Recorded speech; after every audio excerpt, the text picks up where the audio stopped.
الحمد لله وكفى والصلاة والسلام على عباده الذين اصطفى خصوصا على أفضلهم وخاتم النبيين محمد الأمين وعلى آله وصحبه أجمعين وبعد. Brother Chairman, respected professors at the Faculty of Engineering,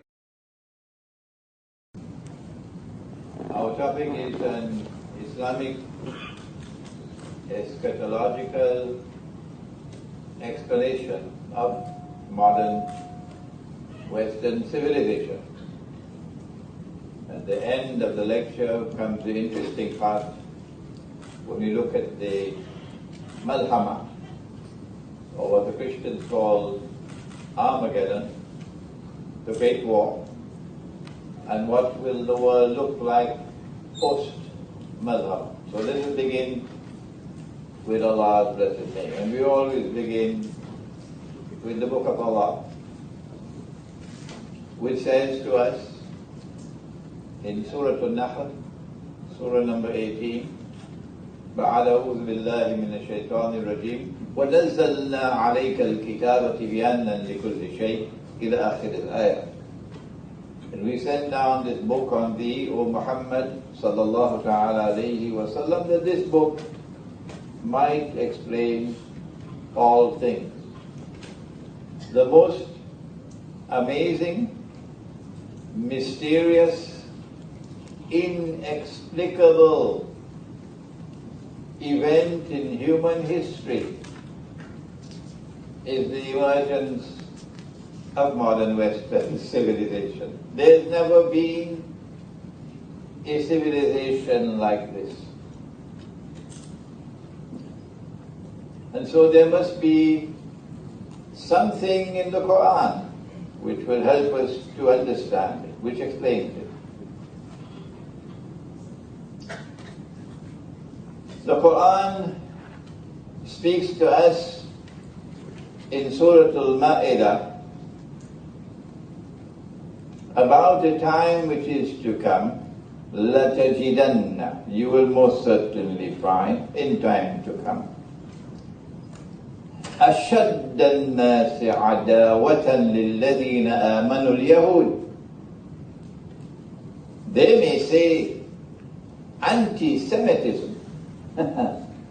But you can't speak about the word of Allah like that. Be careful, Zionists.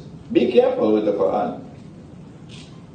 You can bark elsewhere, but don't bark at the Quran. You will most certainly find in time to come that those who will have the greatest hatred and greatest enmity and hostility for you would be the Jews. Question. Proper methodology. Let's begin. Is Allah speaking about all Jews? If the answer is yes, well, you're just still a schoolboy. That's a schoolboy methodology. No. You do not take any verse of the Quran in isolation to derive meaning and to conclude meaning. Not at all. If you do that, then you will have to conclude that when Allah ordered the angels, al-malaika, to make sajda before Adam alayhi salam, and they all made sajda except Iblis, you will have to conclude that Iblis was an angel. Iblis was an angel. Why? Because I use this schoolboy defective methodology of coming to a conclusion based on the study of one ayah. But when you do the proper thing, you study with the proper methodology, you go to the whole Quran, you see, no, Iblis could not have been an angel. Why?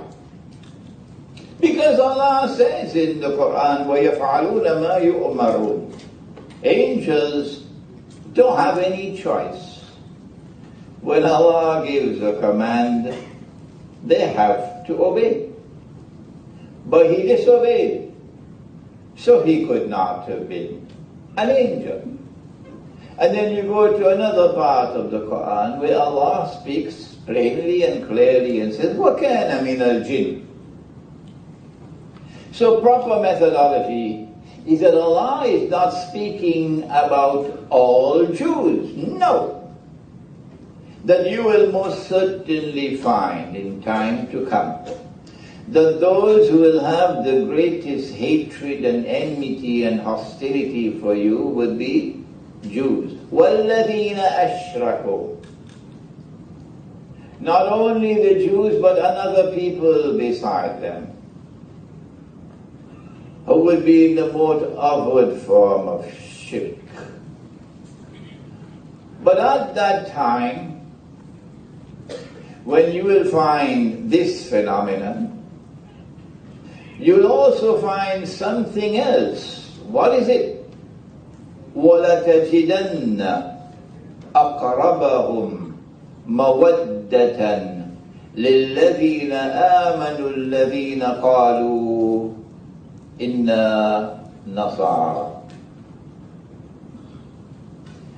That at that time when this phenomenon emerges of the hostility and hatred and enmity of Jews and of those who are in the most outward form of shirk, for you Muslims, at that time you will find that those who have the greatest love and affection for you will be those who say, we are Nasara, we are Christians.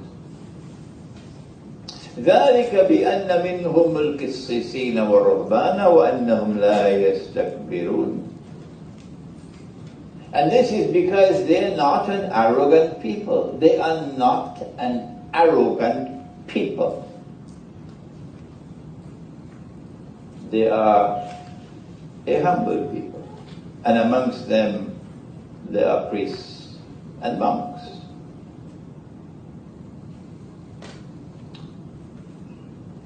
So who are these Christians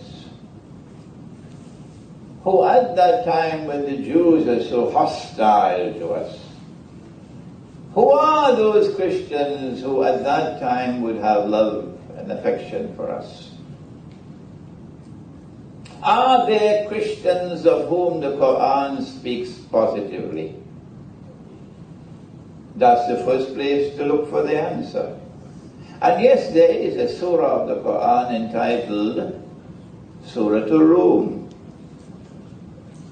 And in Surah Rum, the word Rum occurs only once in the whole Quran, only once. Who is Rum? Allah speaks and He says, Alif Lam Mim, Ghulibat Rum. Rum has been defeated. Fi adna al-ard, in a land close by. This is at the time when the Quran was revealed. I don't think there was a United States of America at that time, was there? Was there? No. Please help me. No. The Salafis are after me all the time. So I want to know whether there was a United States of America at that time when the Quran was revealed. Huh? My Salafi critics, I like them so much. Fi adna al-ard, in a land close by. Close by to where? Is this Chicago or is it Washington? A land close by to where the Quran is being revealed, in Arabia. That's where it is. So we have to look for Rome out there. وهم من بعد غلبهم سيغلبون في بضع سنين. But in a few years' time, the tables will be turned. Allah is speaking. And defeat will be replaced with victory. Rome will be victorious. So these are facts of history. You can't cook this up into a biryani. Who is Rome? Come on, answer me, my Salafi crickets. Who is Rome? Answer, there's only one answer. You can dodge and dodge and dodge as you want, there's only one answer. Rome is the Byzantine Orthodox Christian Empire. There is no other answer. You can dodge as much as you want. The Byzantine Orthodox Christian Empire, which was based in Constantinople.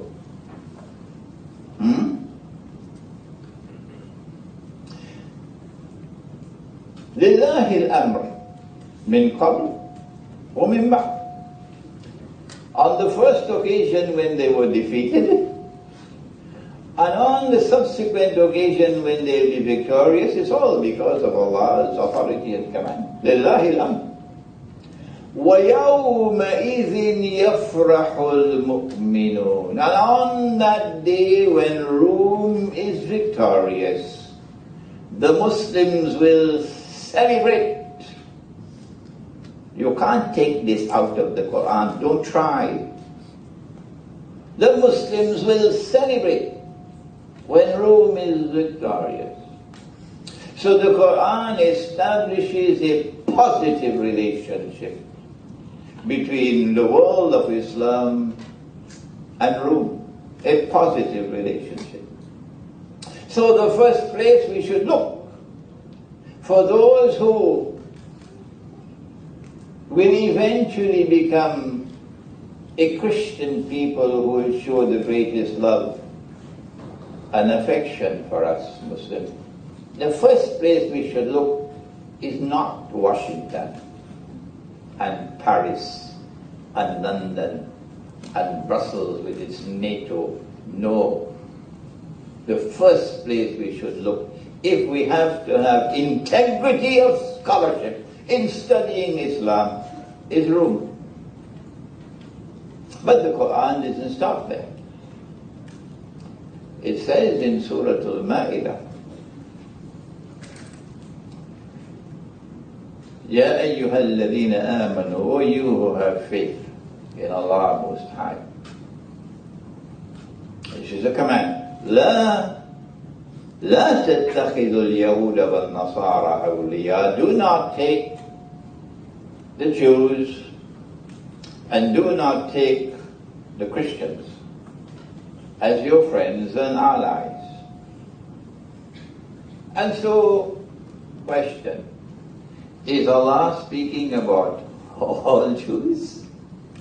And is He speaking about all Christians? Now we know that's schoolboy stuff. He could not be speaking about all Jews and all Christians. No. Proper methodology. We have to dismiss that.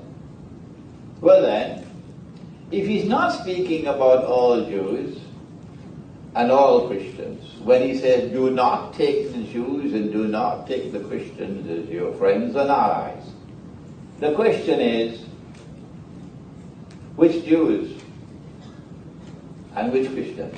Is that a legitimate question?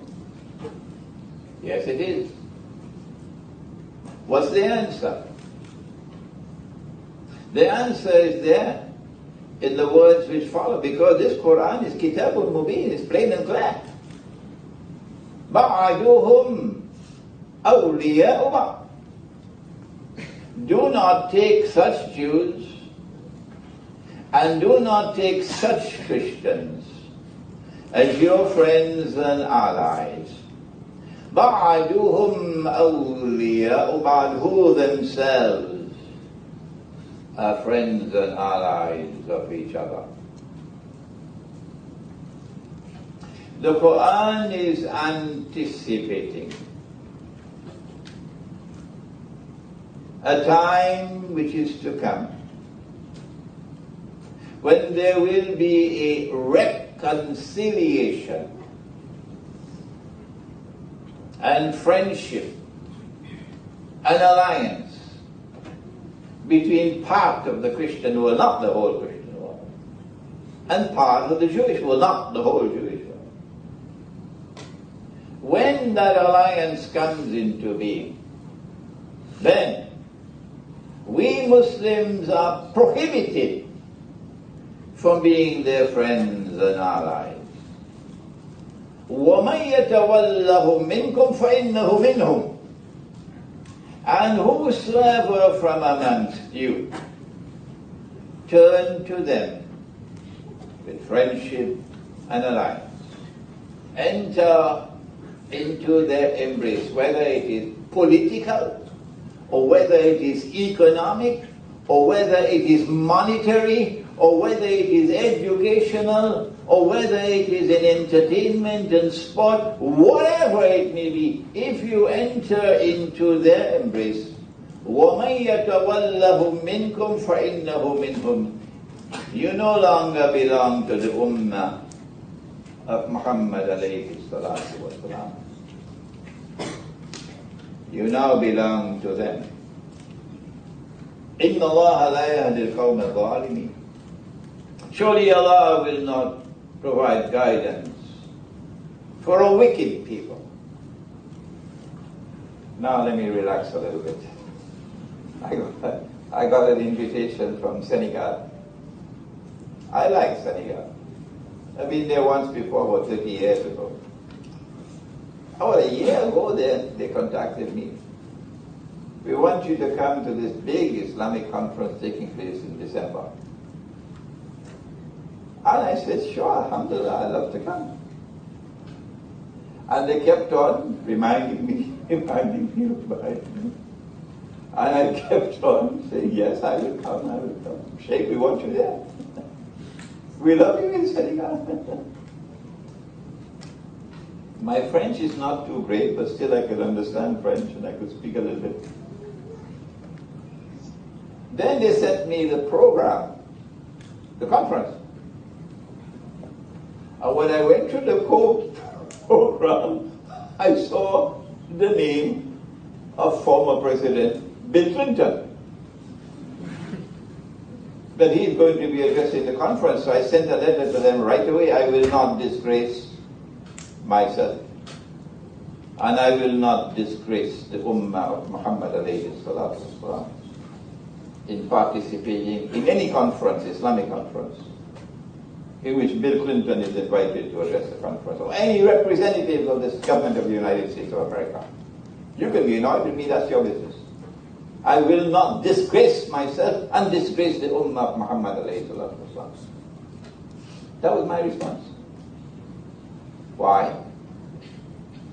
Because I can see the Jewish-Christian alliance. It is this Jewish-Christian alliance which came into being and was cemented by something called Zionism, which has its mission to liberate the Holy Land for the Jews, to bring the Jews back to the Holy Land, to reclaim it as their own 2,000 years after Allah had expelled them. And having expelled them, he said, وَحَرَامٌ عَلَى قَرْيَةٍ أَهْلَكْنَاهَا أَنَّهُمْ لَا يَرْجِعُونَ. You can never return to reclaim this town as you own after I've destroyed it. You can never return.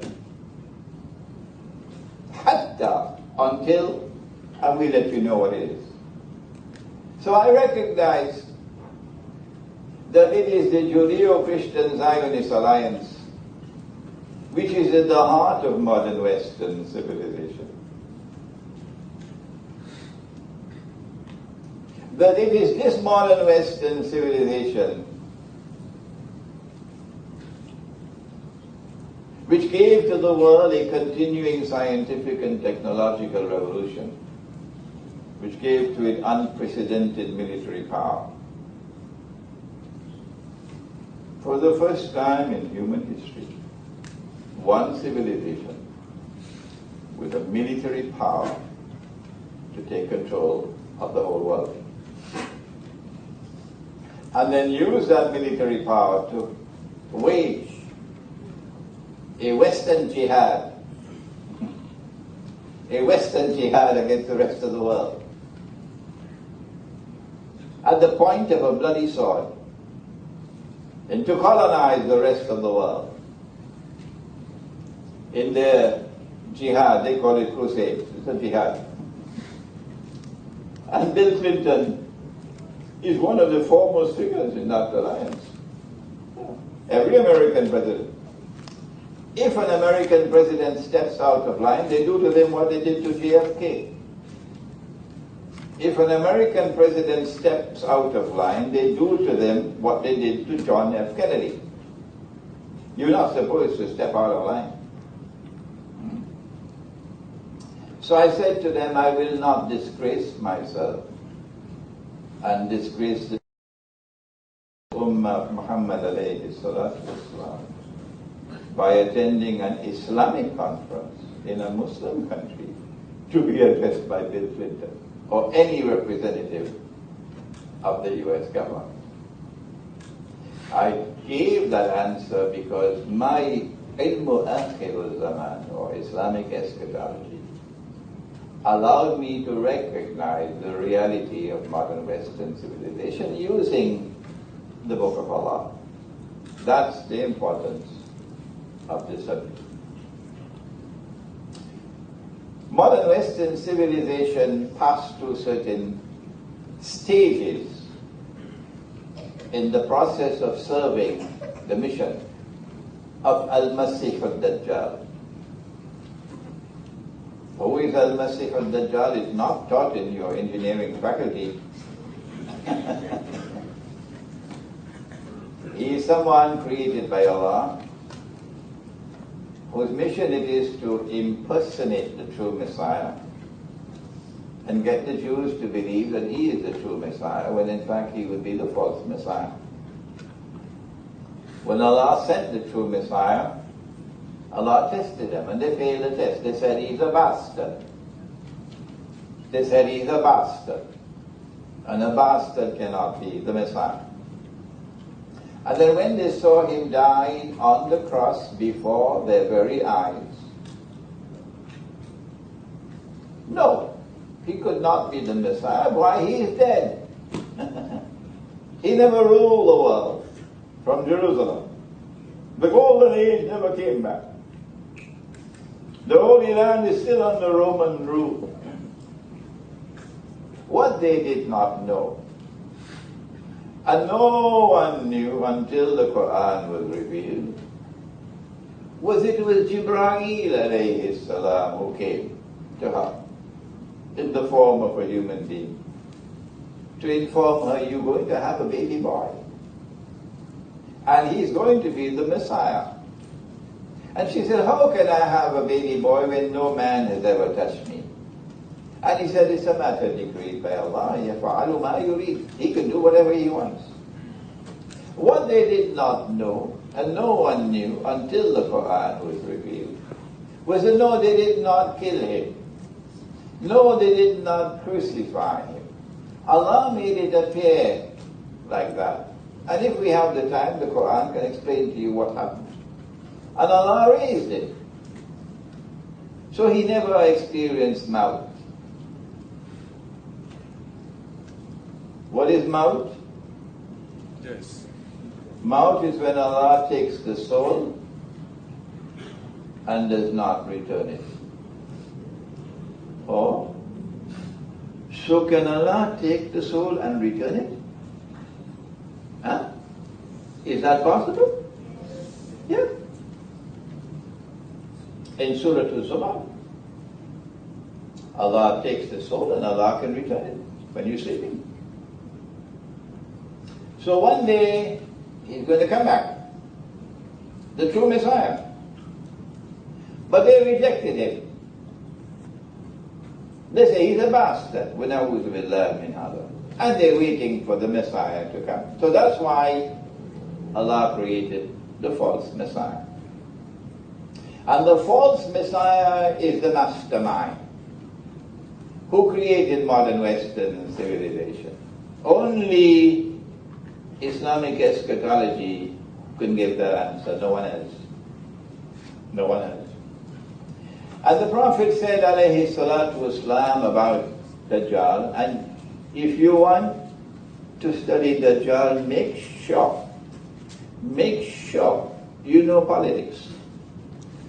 Make sure you know economics. Make sure you know monetary economics. Make sure you know world history.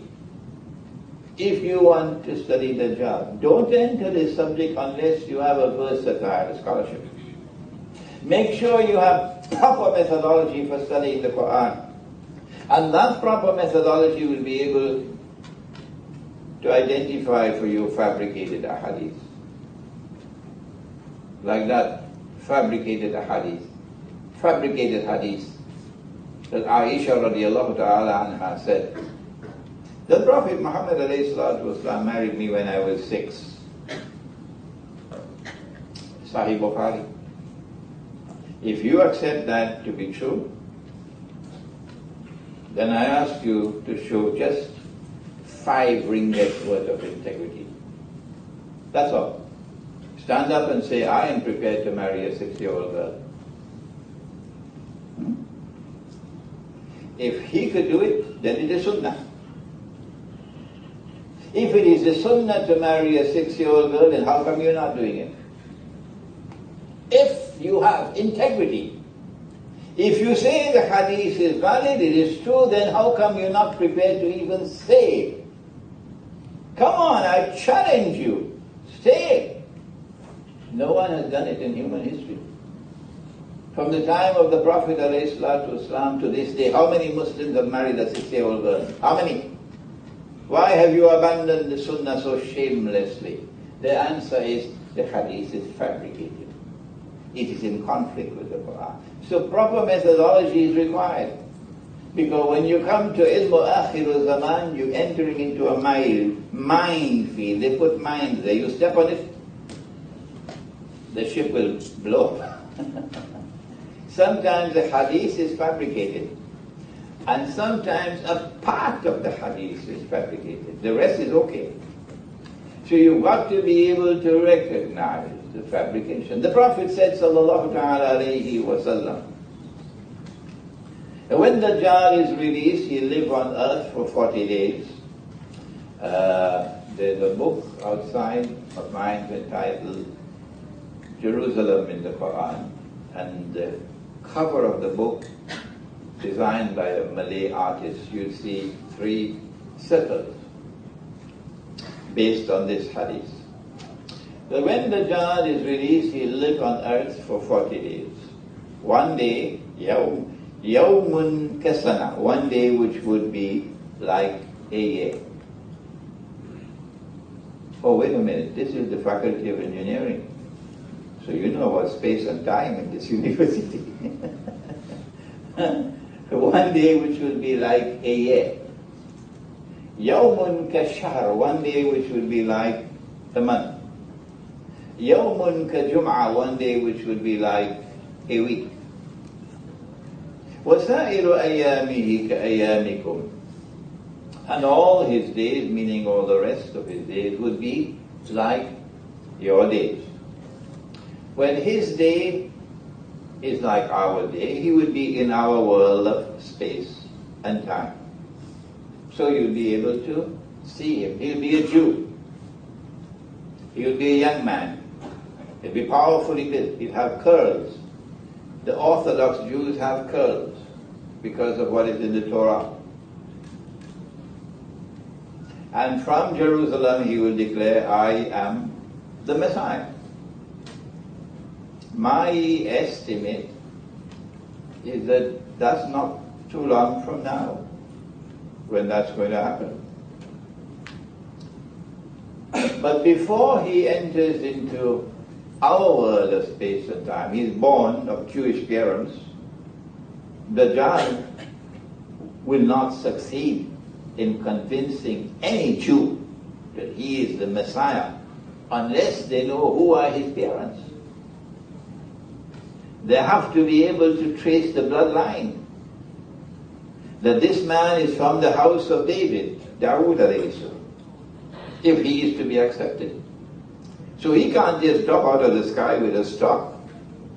No, you have to know his pedigree. You have to know who his parents and grandparents and so on. So at that time, Dajjal will be born as a human being. But before that, he's not in our world of space and time, but he's here on earth. Are there angels in this auditorium? Of course there are. Can you see them? No, you can't. But they're here. There are two on your shoulders. Can you see them? No. Are there jinn in this auditorium? Yes. Each one of us has a jinn attached to us. Can we see them? No, we can't. But they're here. So Dajjal is here, but you can't see him. So in stage one, a day which is like a year is the longest one. And then comes a shorter one, a day which is like a month. And then comes the shortest one, a day which is like a week. Perhaps. I don't know. This is what is in the Christian, the Jewish scriptures. When they spoke of the mark of Dajjal, the beast, 666. 666 would be 600 plus 60 plus 6. 600 being a big number, 60 being a much smaller number, and 6 being a very, very small number. So a day like a year, a day like a month, a day like a week.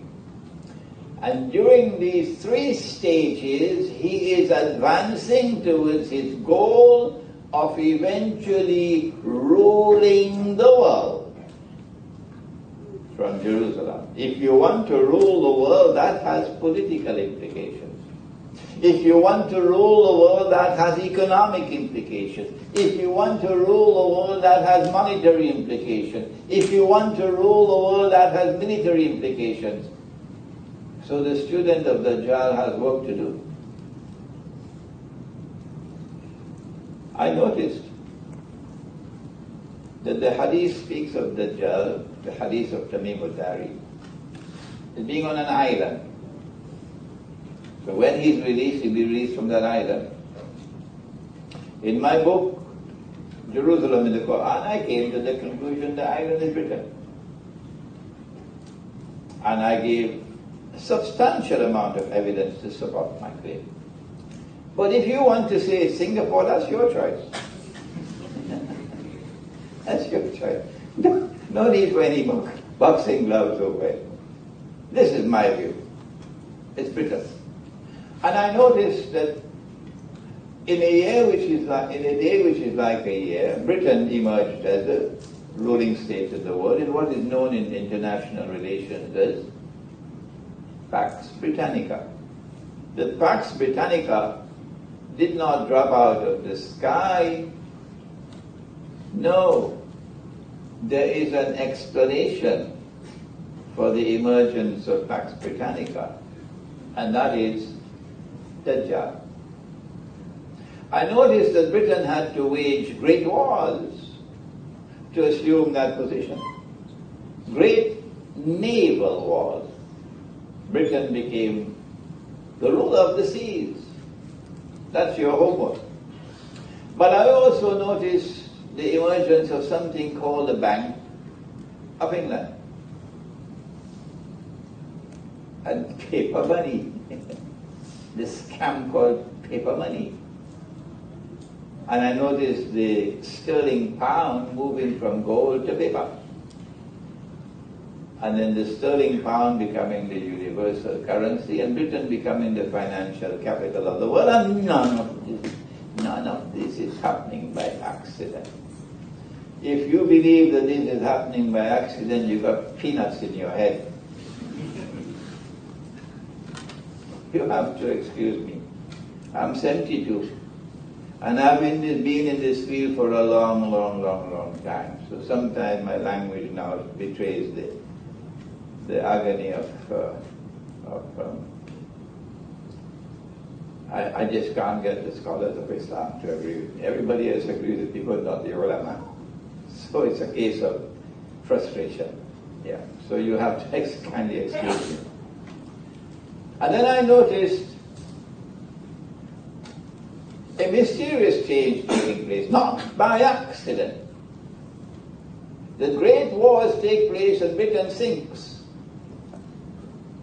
And the sterling pound sinks with it.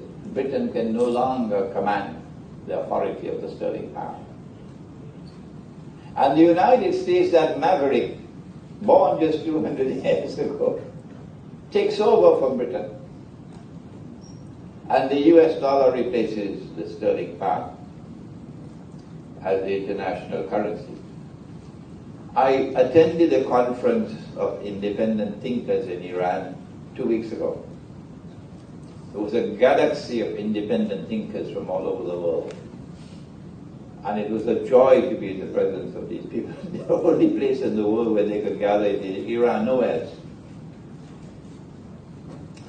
And during the course of the conference, there was a professor, a university professor from Canada, sitting close to me. Professor of history, political history, written huge works on history. And his mind began to work over time when he began to listen to our eschatology. And then he surprised me with something I never thought about. He said to me, the United States was a baby in the womb of Britain, incubating within the womb of Britain. Pax Americana, he said, was in the womb of Pax Britannica, incubating. But Pax Britannica never knew that this baby, when it's born, is going to grow up and take over from the mother.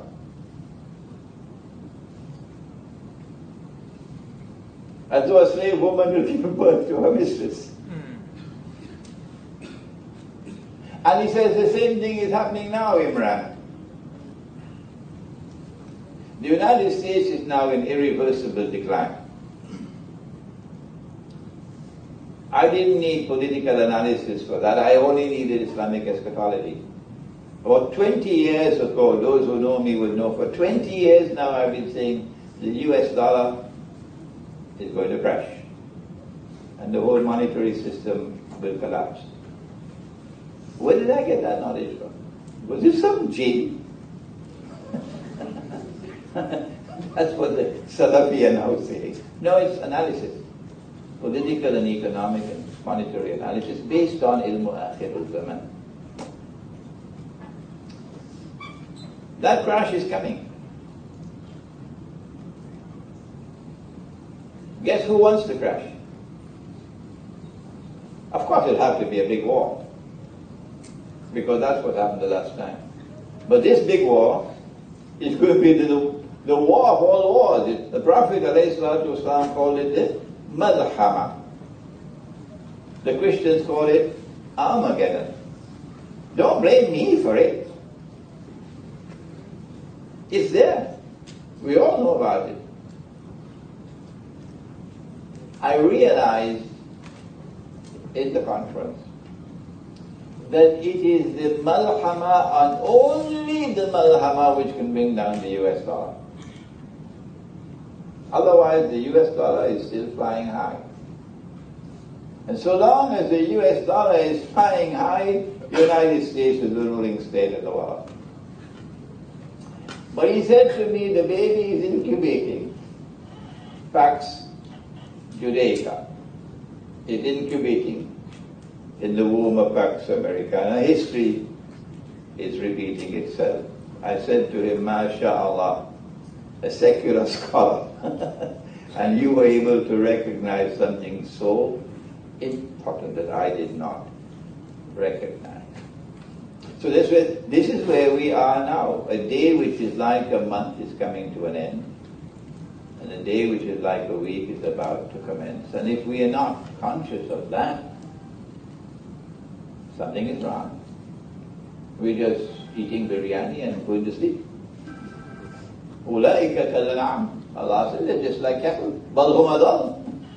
They have eyes and yet do not see. They have ears and yet do not hear. They have hearts and yet do not understand. They're just like cattle.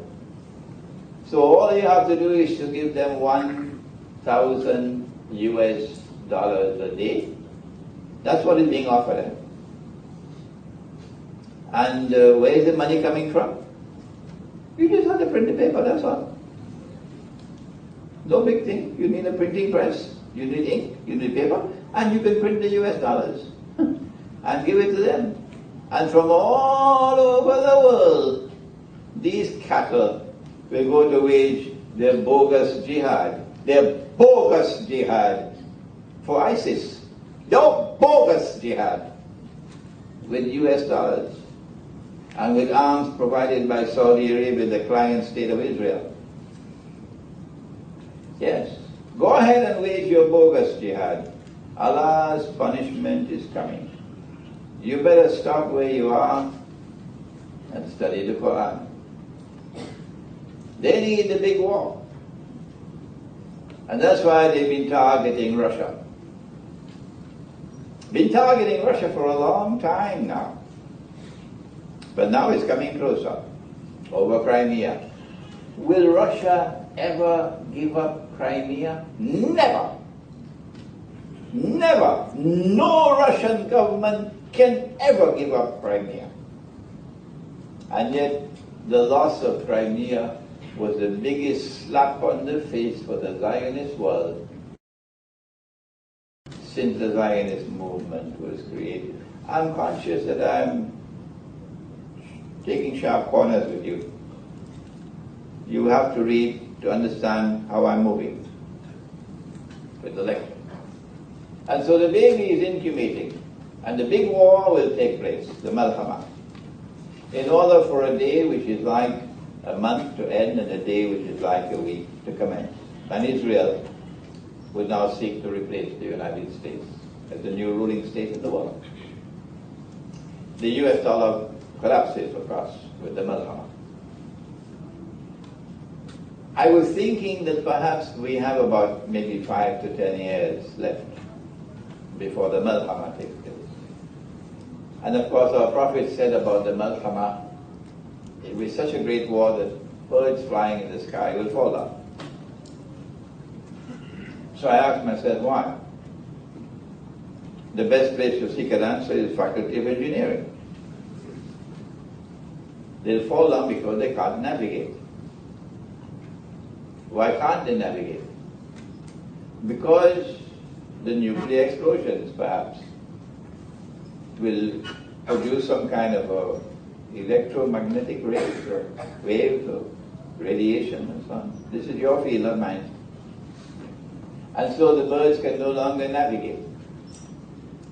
Therefore aircraft cannot fly. Therefore cruise missiles cannot fly. Therefore aerial warfare is gone after the Malhama. So all that remains will be naval warfare and land warfare after the Malhama. If Israel is to take over from the United States after the Malhama, what is going to be money? What is it that's going to replace the US dollar?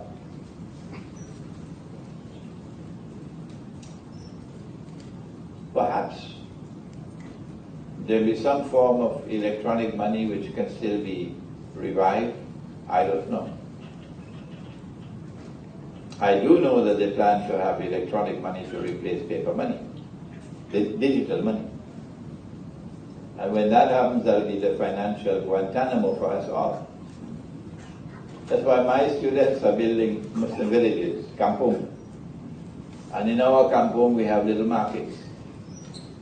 And in our markets we're using dinar and dirham as money. My students in Cape Town are already minting coins. They have the machinery and they're minting.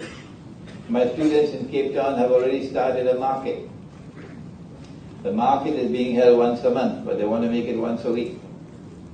And all those who come to the market to buy and to sell leave their South African rands and they change it to dinar and dirham, and they use dinar and dirham in the market. This is what my students are already doing. This is the way to respond to the coming digital and electronic money, which is the financial Guantanamo. But Israel will have to bring back gold and silver as money. Why? Why? Answer: because every Jew knows that this is bogus money.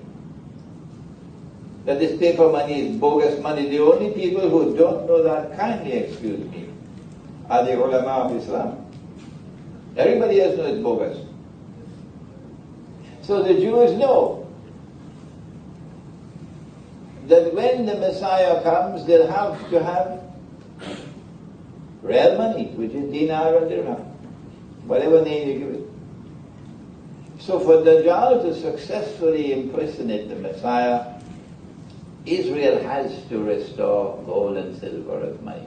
Do you know that gold and silver is already legal tender in Israel? Do you know that?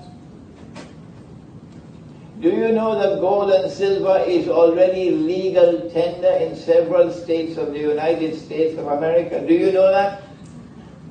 Shame. Shame. Shame on the Ummah of Muhammad alayhi salatu wasalam. Shame on us. Shame on us. Shame on us. You can go to Israel today and buy gold and silver. You can use it as money already. If Israel is to command the world of money, it means that Israel has to control the gold of the world. And that's what they've been doing. They've been seizing all the gold that they could get. Germany put her gold in the Second World War in the United States. I don't know, about 2,000 tons or what. Will Germany ever get back that gold? No. The Germans are begging, at least allow us to send an auditor to go and check it. No, said the United States. You can't even see the gold. Which is why perhaps, I don't know, I hope it happens, Germany might quit the European Union. Because the gold has already been transferred to Israel, that's why. The Vatican lost its gold, I think about 80 tons. Only one sensible man was Gaddafi. One sensible man. And that's why they killed him. And these fools, absolute fools with a capital F, taking weapons from NATO to wage their Yankee jihad in Libya, and come to tell me that's a jihad? No, because of your foolishness. NATO is now in control of Libya. So when Egypt's throat is to be cut, it'll be cut from both sides because of you fools. So go ahead and take your 1,000 US dollar a day and join ISIS. Wait for Allah's punishment to come on you. This is Imran Hosein speaking.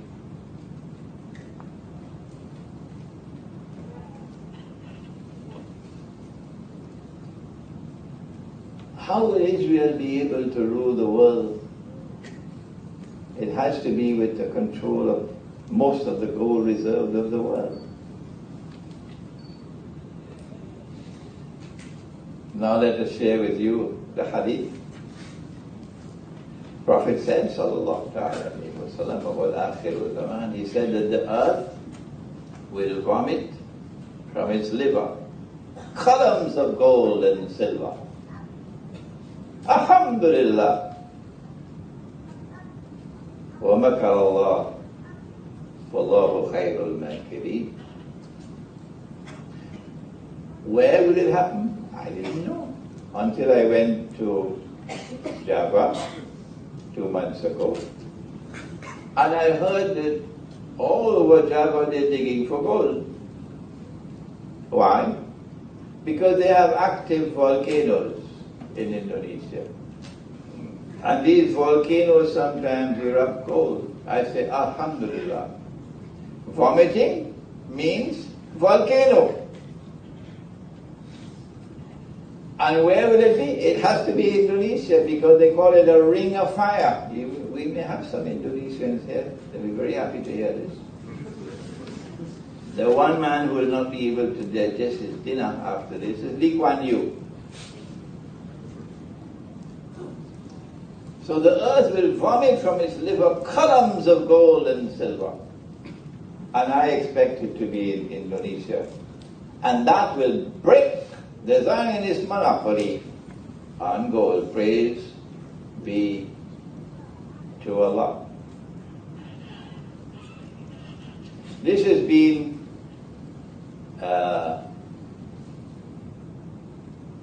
an attempt to use the Quran to explain the phenomenon of modern Western civilization, which has been created and sustained and now is hijacked by a Jewish-Christian Zionist alliance. And the Zionist alliance produced Pax Britannica, and Pax Americana, and then finally, after the Milhama, Pax Judaica. Now then, let's go one more time to the Prophet ﷺ. Hadith is the Sunan of Abi Dawood. And he said, sallallahu ta'ala, he's speaking to Mu'adh ibn Jabal, radiallahu ta'ala anhu. And they're so close that he can touch it. And he said to Mu'adh ibn Jabal, radiallahu ta'ala anhu, Umran Bayt al-Maqdis, Kharabu Yathrib, Kharabu Yathrib, Khuruj al-Malhama, Khuruj al-Malhama, Fath al-Constantiniya, Fath al-Constantiniya, Khuruj al-Dajjal. That when you see Jerusalem at center stage, built up, then look to see what is the status of Yathrib, Medina. When you see Medina playing absolutely no role in the state of forlorn desolation, crumbling, then look for the next event, which is going to be the Malhama, or the Great War, which has to be nuclear war. We should produce the dukhan of smoke. I only have another 5 to 10 minutes, so I'm going to have to squeeze it now. When the Malhama takes place, the next event which comes after it is the conquest of Constantinople, which is why Mustafa Kemal changed the name, because he doesn't want you to know this. But we say to Mustafa Kemal, get lost. The Turkish Muslims can be angry with me, that's their business. If Muhammad sallallahu ta'ala alayhi wa sallam referred to the city as Constantinople, then that is sunnah. And you can't stop me from using the name that the Prophet used, Constantinople.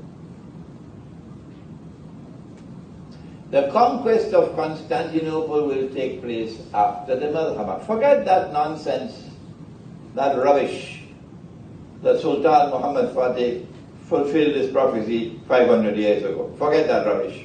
That's rubbish. The Fathul Constantinople takes place after the Malhama. That means that Russia will survive the Malhama. Why? Because there's only one military significance. Only one. In the conquest of Constantinople after the Malhama. And that is that Constantinople commands the Bosphorus and the Straits of Dardanelles, through which ships can pass from the Black Sea into the Mediterranean Sea.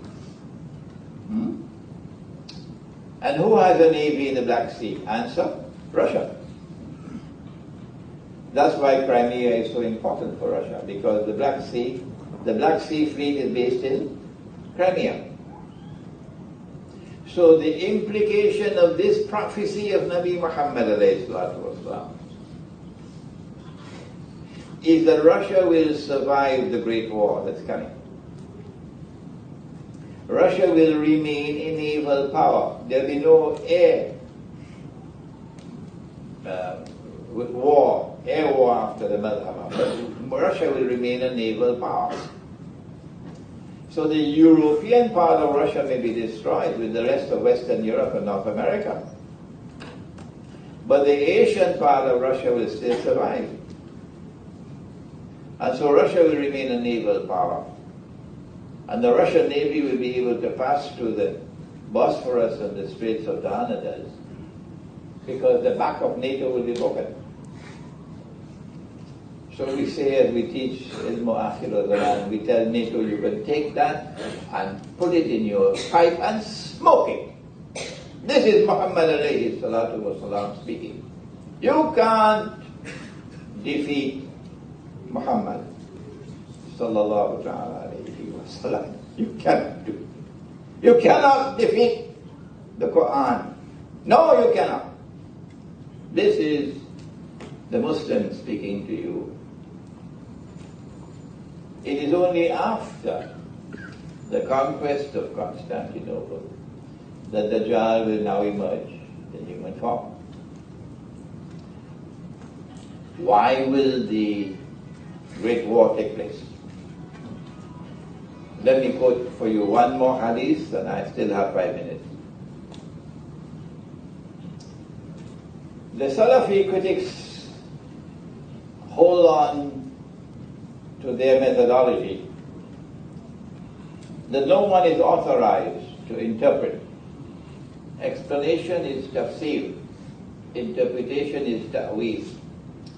And no one is authorized to interpret the Quran or the Hadith other than Allah and His Messenger and the early Muslims.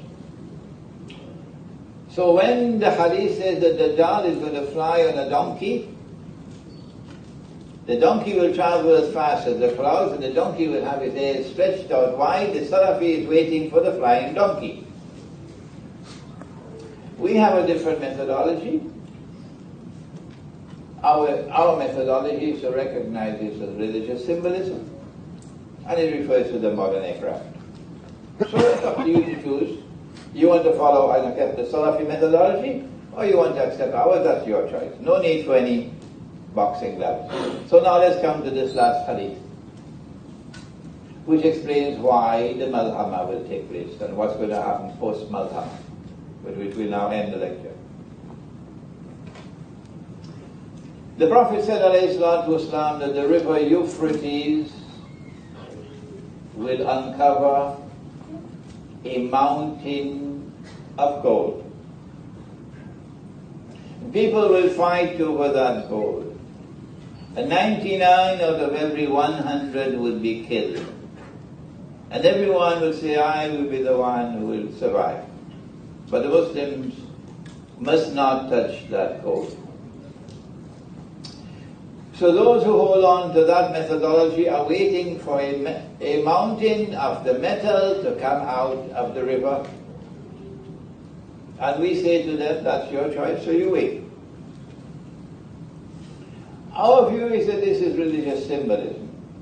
And we offer an interpretation. You don't have to accept it. We say, the mountain of gold has already come out.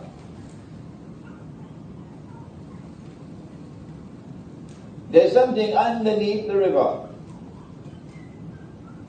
which is destined one day to function as gold. And that which is underneath the river is in such a huge quantity that is symbolized by a mountain. And we say it's black gold, it's oil. When did oil begin to function as gold? If you study monetary economics, you would know that when they met at Bretton Woods in 1944, and then the International Monetary Fund was created in 1945, it gave to one currency, the US dollar, redeemability in gold at $35 an ounce. And all the rest of the paper money in the world had to bow and submit to His Majesty the US dollar, including the Ummah of Muhammad alayhi salatu wasalam. The US is not supposed to print more paper than they have gold, because they got to redeem at $35 an ounce. So then came the Vietnam War, which could be used as an excuse to print more and more paper to finance the war. It was a scam. The Vietnam War was a scam to destroy the integrity of the monetary system, whatever integrity it had. And the French saw through it. Charles de Gaulle saw through it. And he denounced the unjust and oppressive monetary system. And he kept on demanding for his US dollars to be redeemed in gold, and the US didn't like it at all. And so they got rid of Charles de Gaulle. But even after he was no longer president, and even after he died, the French continued what no Muslim country did. The French continued, except for a brief moment of Ahmad Sukarno, may Allah have mercy on his soul. The French continued with their attack on the system until September 1971, when the US said enough is enough and they scrapped it. We gave our word, but we don't have to keep our word. And so the US dollar is in no man's land from 71 to 73. But the Mufti who is giving fatwa doesn't know about this. In 1973, Kissinger pulled off the greatest slave in history. Because of the Arab-Israeli war and the Zionist war on both sides of the war. Kissinger was able to go to Faisal and make a deal. And Faisal fell for it. May Allah have mercy on his soul, he was a good man, rahimahullah, but he didn't have the knowledge. And Faisal agreed to what was haram, that the Saudis will sell oil for only US dollars and get the other Arab oil producing countries to do the same, and then get OPEC to do the same, and that was the birth of the petrodollar. And that was the moment when an ocean of oil began to function as a mountain of gold, with the birth of the petrodollar. But if you want to wait for the mountain of the metal to come out of the river, that's your choice. So the malhama is going to come. And this has been the cause, because 99 out of every 100 cannot be conventional warfare. It has to be weapons of mass destruction for 99 out of every 100 to be killed. So the malhama is going to be waged for protecting the monetary system, the petrodollar monetary system. Who is challenging it today? Russia. Russia is the leading power in BRICS. Who are BRICS? Russia, China, India, South Africa, Brazil. And they are now posing the first significant challenge to that petrodollar monetary system, bogus monetary system, which is why they are targeting Russia. Ukraine is just the excuse. They want Russia. They want Russia by the throat. Russia is not backing down. No, Russia is not backing down. Iran might back down, but not Russia. And so the malhama is coming. And it's going to be fought for the mountain of gold. Who will die in the malhama? Answer: those who are fighting for the mountain of gold, 99 of every 100 will be killed. Those who stay out of it, they don't touch that gold, they're not going to be killed. So I take no joy in saying that I expect that North America would not be livable after that. Goodbye to the United States, goodbye to Canada. It's no source of joy to me. That Europe will be gone. And who is going to be very happy when Western Europe and Russia and the European part of Russia and North America are gone? Who is going to be happiest of all? Answer: Israel. That's fine. Because in a post-Malhama world, Israel will still remain a commanding military power, and Israel will have control of money. I have taken an hour of your time and I've compacted a lot of material into this small time frame. I hope I've not confused you, but I do hope I've succeeded in whetting your appetite to go back now to the Quran and be faithful to the Quran and study the Quran as it ought to be studied. And go back now to Nabi Muhammad alayhi salatu wasalam. Don't forsake it. And study the hadith as it ought to be studied with proper methodology. And may Allah bless all those who now make that effort. ربنا تقبل منا إنك أنت السميع العليم وتب علينا يا مولانا إنك أنت التواب الرحيم برحمتك يا أرحم الراحمين.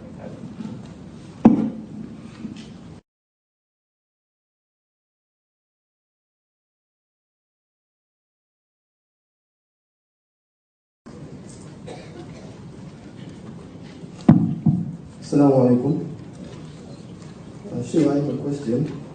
Have you come upon any literature that describes the role of Muslims outside of Middle East, example Southeast Asia, in the era of Akhir Zaman? Thank you. As soon as Israel comes out from behind the hijab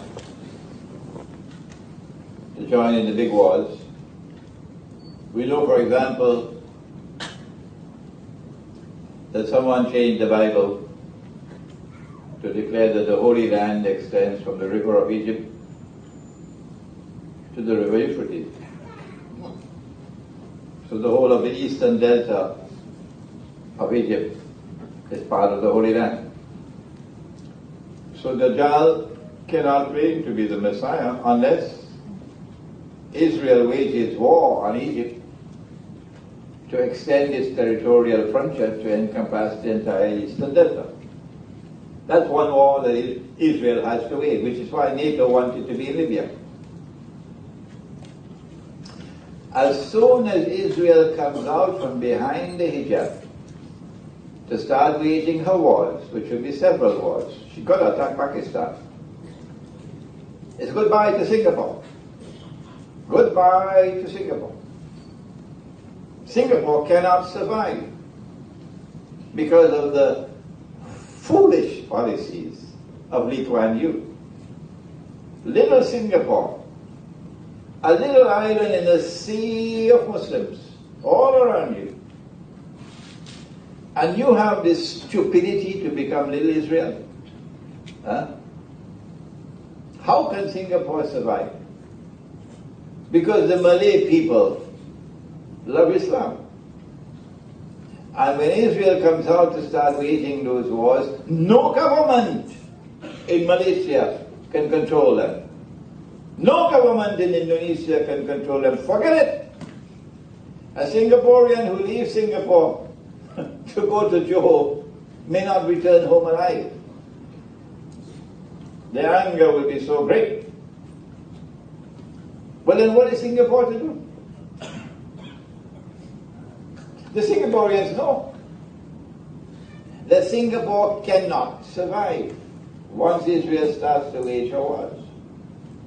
So the implication for Southeast Asia is that there's going to be synchrony between Singapore and Israel. That as soon as Israel lashes out, Singapore will have to lash out in order to gain more space. Singapore will have to take either part of Indonesia or part of Malaysia, maybe Johor, in order to become a more viable entity that can survive. That's my answer to you.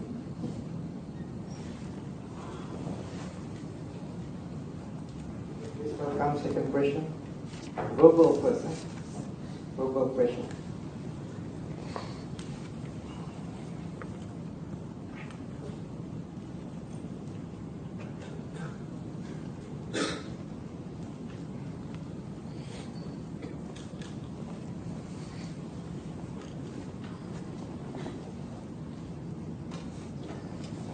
The supremacy of paper money is now being reduced to electronic and digital money, and what can this ummah do to revert to dinar and dirham to get monetary independence?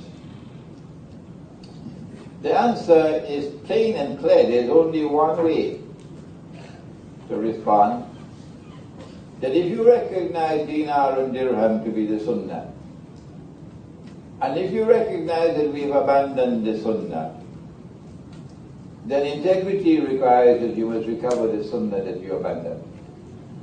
Return to gold and silver, dinar and dirham. Can the government of Malaysia accept that? No. Why? Because international law prohibits it. Even Dr. Mahathir was not aware that the Articles of Agreement of the International Monetary Fund, the Zionists created International Monetary Fund, prohibit the use of gold and silver as money. Yes. If you make haram what Allah made halal, that is shirk. And if we obey you, that is shirk. Which now brings me back to Ahmad Sukarno, the one leader in the whole world of Islam was Ahmad Sukarno. He has the image of having been a playboy, he loved women, and all men love women. All men love women. So don't demonize Ahmad Sukarno. When Indonesia came into being, Ahmad Sukarno called some of his monetary advisors, the ulama, to discuss the subject of money. And Ahmad Sukarno, after consultation, decided that the Indonesian rupiah would be redeemable in gold. The 10 Indonesian rupiah will be redeemable in 5 dinar. I think that was the figure. There's a book written on the subject, but it's written in Bahasa, Indonesia. So Ahmad Sukarno wanted to keep dinar and dirham as money, and the paper money would be redeemable in gold, the way the US dollar was supposed to be redeemable in gold. Nobody else in the world of Islam, other than Ahmad Sukarno, or nobody else attempted this. Nobody. Dr. Mahathir made an effort only for government-to-government trade. So long as this IMF is there, you can't do it. Do you know that Indonesia withdrew from membership of the IMF? Do you know that? Yes. The one Muslim country which withdrew from the IMF was Indonesia. Nobody credits him today. Hugo Chavez tried it in Venezuela. May Allah have mercy on the soul of that Christian man. May Allah have mercy on the soul of that Christian man. Hugo Chavez.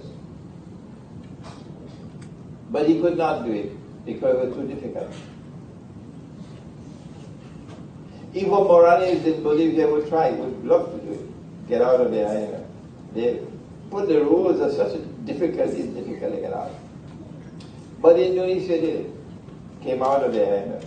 Indonesia also came out of the United Nations, which was created by the Zionists. And that's why they had to get rid of Sukarno. And they used this Zionist plot which put this henchman Suharto in his place. And then Sukarno was poisoned and he died. What we can do is to wage a struggle to get our governments to agree to make gold and silver legal tender. The government of Malaysia is not prohibiting you from minting gold and silver, no. You can buy dinar and dirham in the market. Bank Negara is saying that this is barter, it's not violating the law. What we want is legal tender law. That is now halal to use dinar and dirham to buy and sell. That's what we want. Once you have those legal tender laws, then we have to explain to the people that if a man comes to buy your goods from you and he offers to pay for it with halal money, and you refuse the halal money and you want the haram paper money, Allah will punish you for that. That's when the ulama will have to come on board to explain to the people. That's the method to bring back gold and silver. But how many ulama are there who have said that this paper money is haram? How many? Next question. Okay, I got one question from text. Salam, my question to Sheikh is, what is his view on Sunni versus Shia wars in Middle East? And as a Sunni, how should we treat the Shia people? The process by which you can declare a Muslim to be a kafir is that you need a fatwa. The fatwa must not be issued by Disneyland. The fatwa has to be issued by someone who has the competence. A man of outstanding knowledge. When he issues the fatwa that this one is kafir or this group of kuffar, you have to get ijma'a, consensus. Only then can you say of the Shia that they are kuffar. Has this ever occurred? Well, if it has occurred, then how come that every administration which has had control over the Hajj, from the time of the Shahada of Sayyidina Imam Hosein radiallahu ta'ala anhu to this day, have permitted the Shia to perform the Hajj? Answer me, how come you're not protesting? If you say that the Shia are kuffar, why are you not protesting? When last did you protest? That they should not be allowed to perform the Hajj. They should not be allowed to enter into the Haram area. They're not Muslims. And yet you say they are kuffar. What nonsense is this? Don't come to me with any bogus statement. Well, look at this book and look at that book. The method is you have to have a fatwa of kufr. And the fatwa cannot come from Disneyland. The method is the fatwa has to have ijma'a. The answer is we've never had that in our history. Until then, the Shia are Muslims. If you say they are kuffar and they are not, then you become a kafir. You become a kafir. So when they invited me to the conference in Iran 2 weeks ago, I went. And it was the most wonderful gathering I could ever have. Nowhere else in the world of Islam could you have had it. Scholars from all over the world, many of them non-Muslims, who are top of the line in their scholarship on all different matters pertaining to the affairs of the world today. Top of the line. Academics, journalists, activists. And for all of these people to speak with complete freedom and no attempt to make us Shia. No. That was Iran. No Sunni country can do that today. None. That is the pathetic state of the Sunni world. They knew I was Shia. They knew I was Sunni. They knew what are my views on the Shia because it's there on the internet. They know what are my views on the Shia. And yet they invited me and they treated me with great respect. And they were very much interested in my ilm akhir zaman. And I'm likely to be invited again and again. Right, please, the back first. Or you can queue then.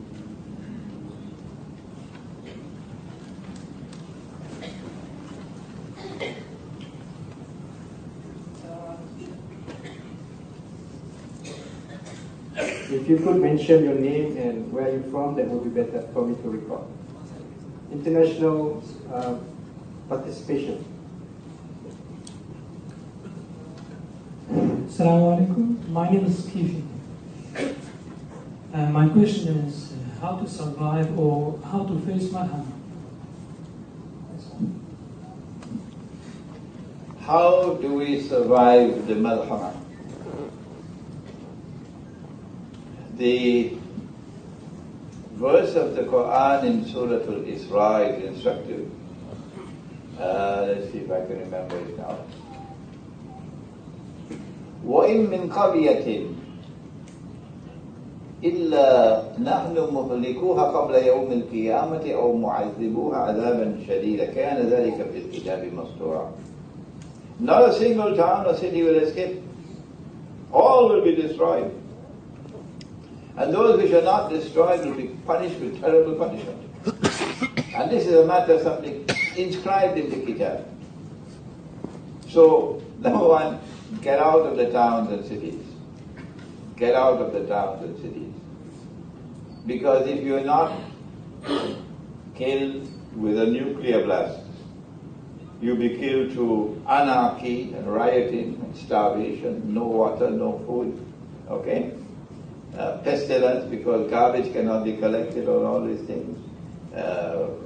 Plague, killing people like sheep and all these things. Get out of the towns and the cities. Number two, the centers which will be destroyed in the Malhama are North America and Europe. So if you're Muslim, or if you're not Muslim but you are a friend of Islam, like the Christians, we say to you, get out. Make the hijrah while still there is time. How much time do we have? I normally do not reveal my dreams. No, I don't do that. But this time I have to speak. While I was in Iran, I had two dreams during the same one night. One after the other. And in both dreams I saw nuclear missiles being shot into the sky. Nuclear war. And I saw that Pakistan was a part of it. How long therefore do we have? The last time I had a dream like this was 2 years before 9/11, when I was an imam in Long Island. And I saw balls of fire falling from the sky onto skyscrapers in Manhattan. And the balls of fire were jumping from one building to another and then jumping out of Manhattan to go out into the rest of the world.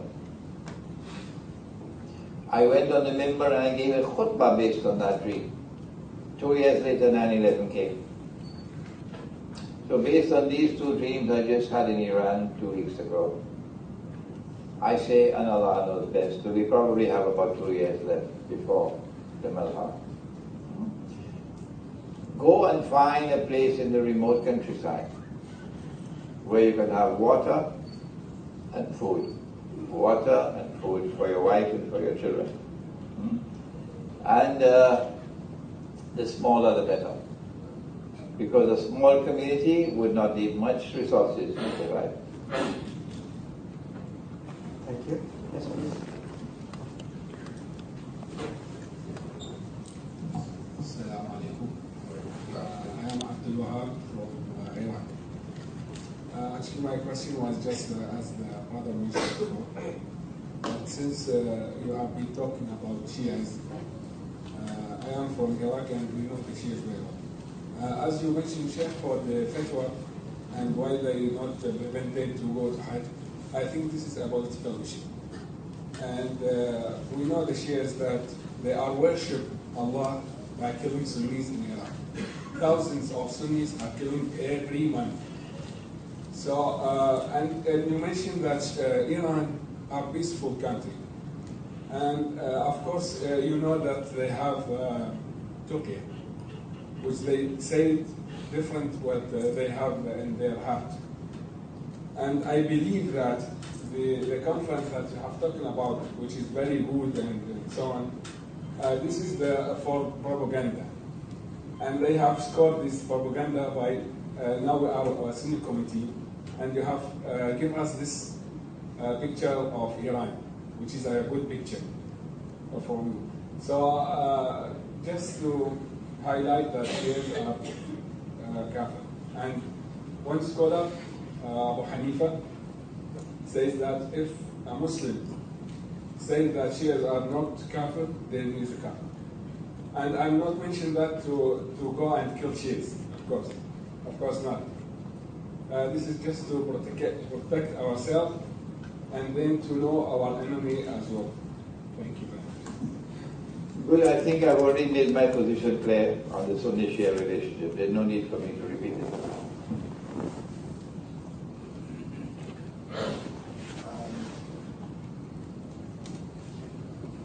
Please grab the mic so that the whole audience can listen to your question, please.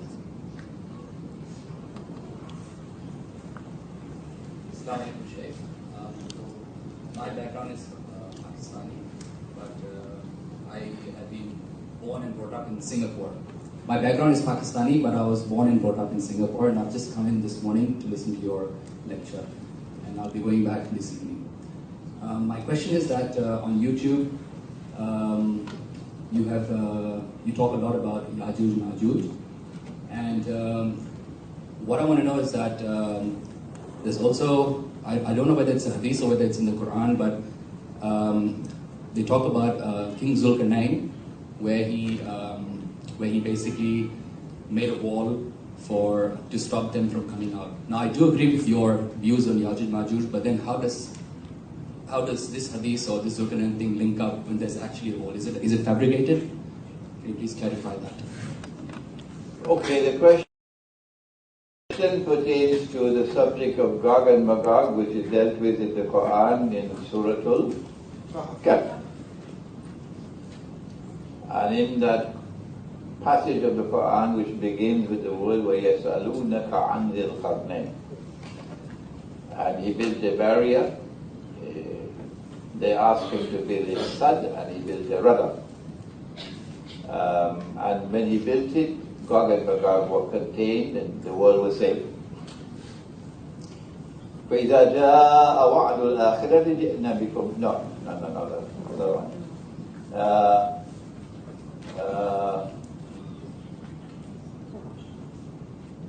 I can't remember now the ayah. Zulkarnain said after he did, هَذَا رَحْمَةُ بِرَبِّي فَإِذَا جَاءَ وَعْدُ رَبِّي. When that time comes, when the warning of my Lord is to take place, جَعَلَهُ دَكَّا, Allah is going to bring down this barrier. وَكَانَ وَعْدُ رَبِّي حَقًّا.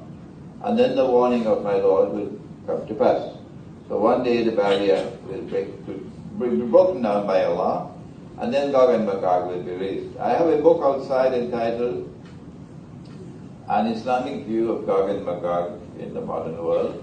I advise you to not read but study that book. However, to bring the subject into context now, Zulkarnain means either the one who possesses two horns, or someone who impacts on two ages. Qarn can mean a horn or it can mean an age. So proper methodology, how does Allah use the word? When we go to the Quran, we see that Allah has never used the word qarn to mean horn. And always in the Quran he uses the word qarn to mean an age. And since Zulkarnain is in the Quran, we conclude Zulkarnain means one who impacts on two ages. In the first age, Zulkarnain, who possesses faith in Allah, travels to the setting of the sun, and the sun is setting in a water which is dark and murky. And the commentators of the Quran have no difference of opinion on this subject. They all identify it as the Black Sea. Crimea is located in the Black Sea. The Black Sea has only one outlet to the Mediterranean Sea, and that is through the Bosphorus and the Straits of Dardanelles. Okay? So in the first journey he goes to the Black Sea, and he uses power to punish the oppressor. And he uses power to assist and liberate those who are oppressed and who have faith in Allah. And then of course he travels to the other direction, and then he travels to the third direction. When this is to be repeated, Qarnain, then we will see in history, which is Akhirul Zaman, we will see a power emerging in that region of the world. And that power will rest on foundations of faith. And that power will use power to punish the oppressor. And that power will use power to liberate the oppressed. Okay? And therefore that power will be friendly to Islam. Because we are a people with zero tolerance for oppression. It is as plain as daylight to me, but you do not have to accept my view unless you're convinced it is correct. The second current is now playing out before our eyes. And what happened just a few months ago, was it 2 or 3 months ago, when Russia was able to take back Crimea, within 2 weeks, Russia did it. And now there is nothing in the world that they can do to force Russia to give up Crimea. The implication of this is that this is now playing out what is there in Surah Al-Kahf. The second of the current is now taking place. And the Russian takeover of Crimea is going to lead the way for the Malhama to take place, after which the conquest of Constantinople will take place. And the Russian Navy will then be able to pass through the Bosphorus and the Strait of Dardanelles into the Mediterranean, and that's goodbye to Israel.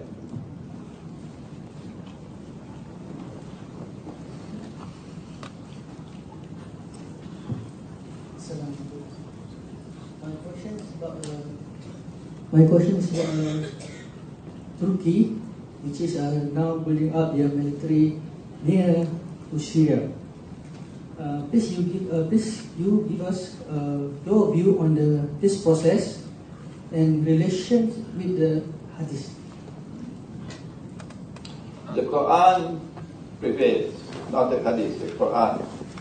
Do not take them as your friends and allies, the Jewish-Christian alliance, which gave us NATO. Turkey is a member of NATO. In consequence of which Turkey is in manifest conflict with Allah's command in the Quran. But the question is, how did Turkey become a member of NATO? When Mustafa Kemal took over Turkey, the secular nationalist Turks, they established a policy of independence for Turkey. So we don't want Turkey to be aligned to this party or that party. And from 1924, when the secular republic was established, until 1952, Turkey remained independent, not aligned. What the Zionists did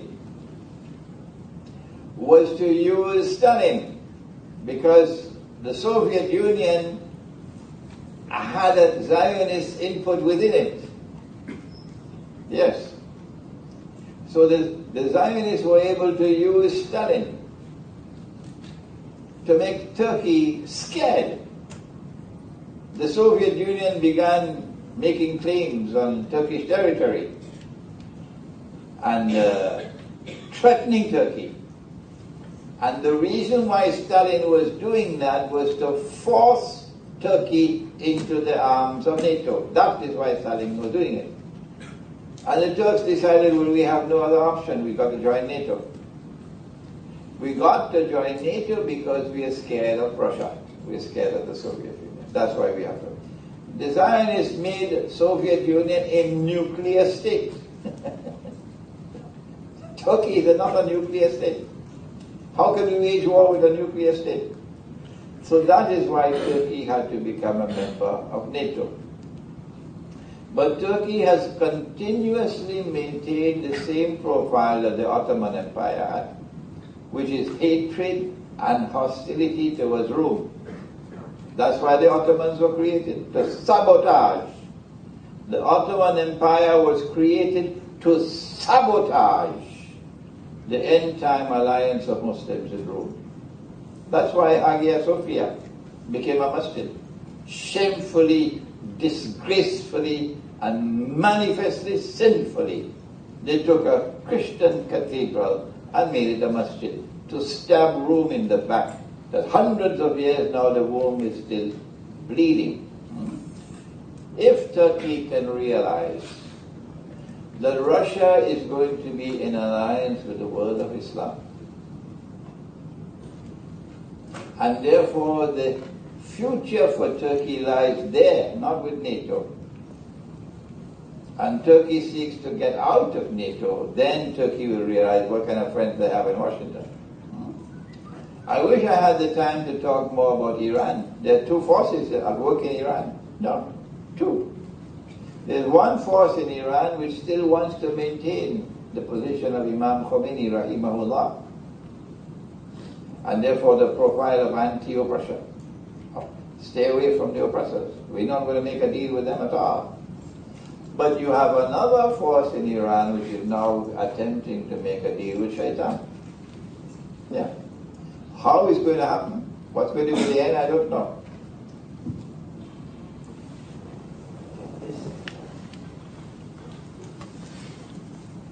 To be the last question from the floor, then I will ask two questions from the note, then we go for lunch.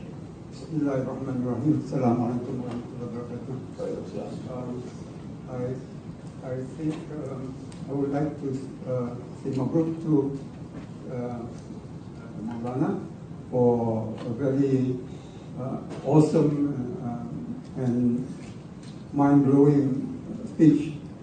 I have a couple of questions, but before that, with your permission, I'd like to share my mind on your terminology, the term Islamic eschatology. It seems to me that is a misnomer. I would rather say it's more accurate if you use the term Quranic eschatology. My questions are,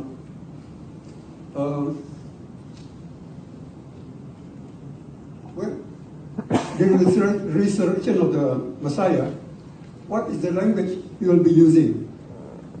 I suppose we are all aware that he wasn't speaking Arabic, and so what language will he be using? Number two, when you say dinar and rupee, real, you mean Saudi Arabian dinar? Because it seems to me Saudi Arabia is an ally to the United States. And what is your opinion on the return of Islamic Caliphate, and how would it take place in the events of the Akhir Zaman? Thank you, sir. Assalamu alaikum. The problem you face when you ask me 4, 5, 6 questions is I forget them all. So don't blame me.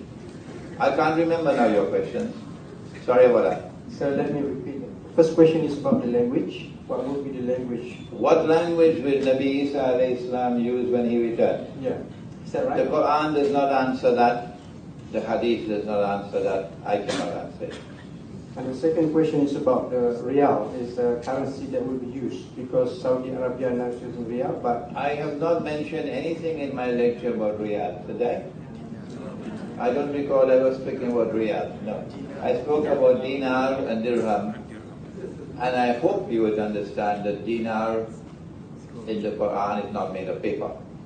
so but you are welcome to rectify. Yeah. I mean, you can stand again and rectify your question.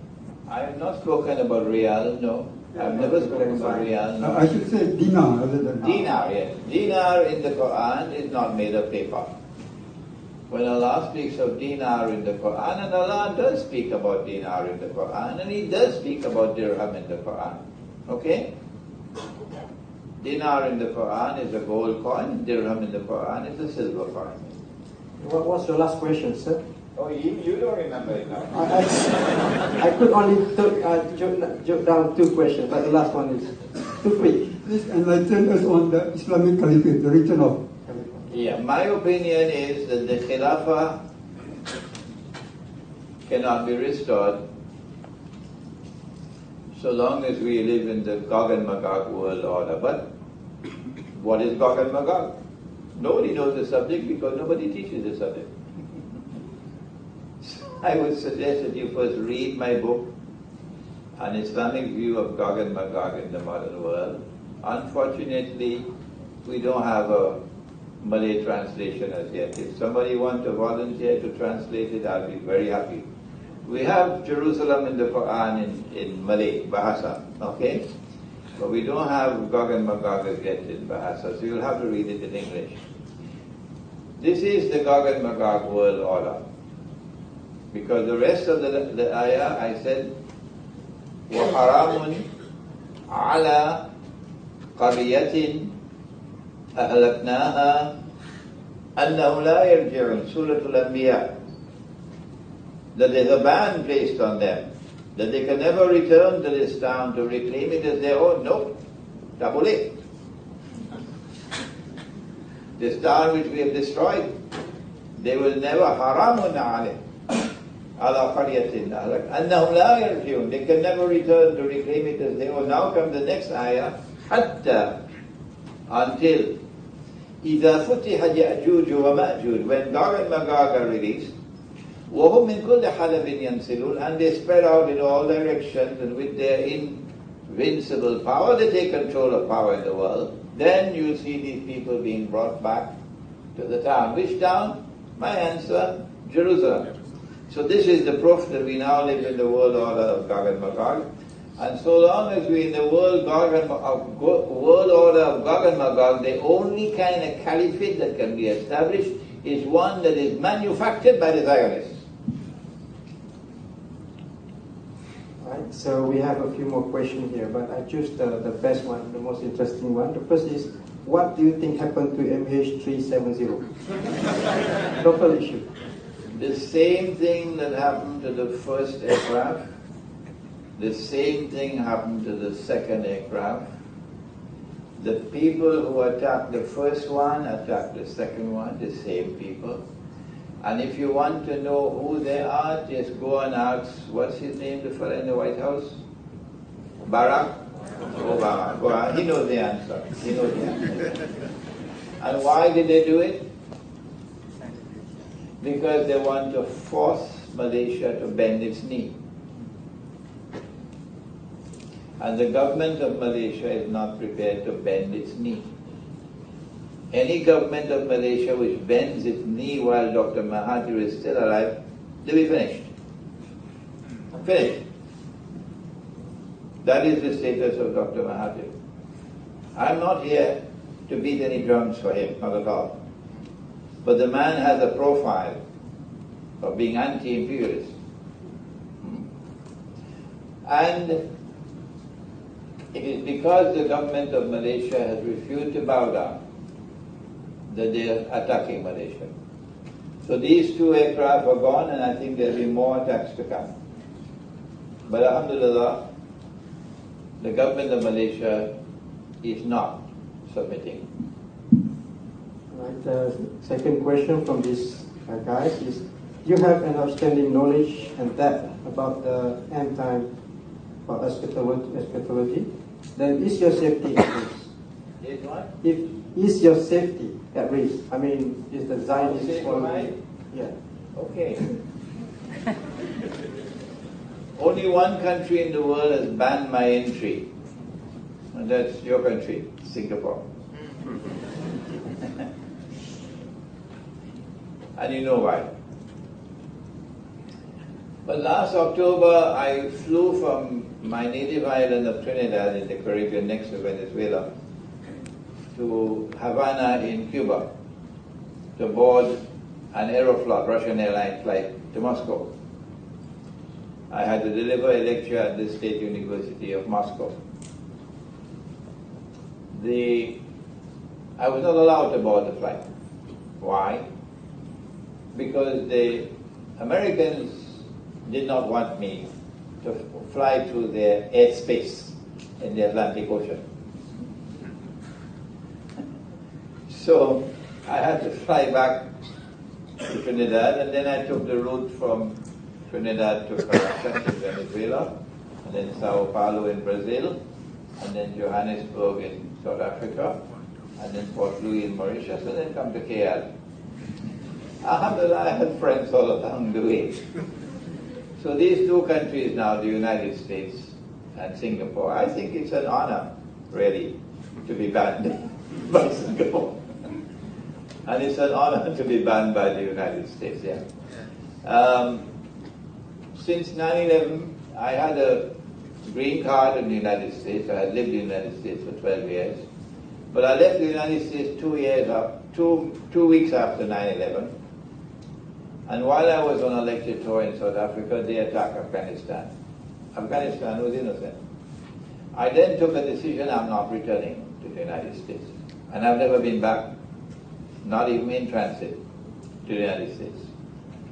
And then subsequently I took a decision that I'm not going to enter into the territory of any NATO member state. None. So if you're a member of NATO, I will not enter your territory. So for me to go to Tehran, they wanted to send me through Dubai. I said, what? Dubai? Not me. I'm not going to Dubai. They said, what about New Delhi? I said, no. What about Istanbul? I said, no. Well, what kind of man is this? Then they got me a direct flight from KL to Tehran. So it is a price I have to pay. I'm already paying that price. There's so many places I don't travel to. Okay? But if I am still alive, while yet preaching Islam the way I do, it can only be because of Allah's protection. And there's a lesson for you. وَمَنْ يَتَّقِ اللَّهَ يَجْعَلْ لَهُ مَخْرَجًا. Whosoever has fear of Allah in the heart, Allah will open for you a way out of your difficulty. وَمَنْ يَتَّقِ اللَّهَ يَجْعَلْ لَهُ مَخْرَجًا وَيَرْزُقْهُ مِنْ حَيْثُ لَا يَحْتَسِبُ. So the last question for this session before we go for lunch is, what is your comment on Palestine being recognized as a state now? In the conference, there was a question from an outstanding political analyst. I don't know whether I'm pronouncing his name correctly. Thierry Mason is his name. And he's now based, I think, in Beirut. But he's a prolific writer and an outstanding thinker. Thierry Mason. And he asked this question, why do you all object in the world of Islam to Israel? Is it because it is a colonial state? And is it because of the oppression of the government? If these things are changed, would your objection to Israel be removed? So I went to a Christian minister from Britain who was in the conference, who had expertise on Christian Zionists. He wrote a book on it, to discuss with him the subject. And I found that his view and my view were the same. And that is that we don't refer to this as Palestine. No. For us this is called Al-Ardul Muqaddasa, the Holy Land. Because Allah refers to it as Al-Ardul Muqaddasa. Ya qawmi idkhulul Ard al-Muqaddasata allati kataba Allahu lakum, Surah Al-Ma'idah. Allah refers to it as the Holy Land. If this is Al-Ardul Muqaddasa, the Holy Land, what is the regime? What is the regime that Allah will accept in the Holy Land? Not you and I, Allah. وَلَقَدْ كَتَبْنَا فِي الزَّبُورِ مِنْ بَعْدِ الذِّكْرِ أَنَّ الْأَرْضَ, which are Al-Ardul Muqaddasa, number one. أَنَّ الْأَرْضَ يَرِثُهَا عِبَادِيَ الصَّالِحُونَ. A wicked regime can take control of that land and that land and that land and that land. But this land, a wicked regime will not be permitted. Allah will destroy you. So when Banu Israel violated their condition of being righteous in the Holy Land, Allah sent the Babylonian army. Destroy them. Destroy the masjid. When Allah allowed them to return, and again they returned with their wickedness, Allah sent the Roman army. Destroy them. Destroy the masjid. And if you come now with another oppressive regime in the Holy Land, guess what Allah says? وَإِنْ Huh?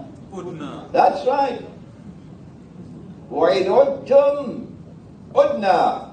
You come back with your wickedness, I will come back with my punishment. So nothing will survive in the Holy Land. No secular state. No Palestinian secular state. Nothing will survive in the Holy Land other than the holy state of Israel, established by Nabi Dawood alayhi salam, by Nabi Sulaiman alayhi salam. And it was that holy Israel that Allah's messenger, Nabi Muhammad alayhi salatu wasalam, restored in Medina.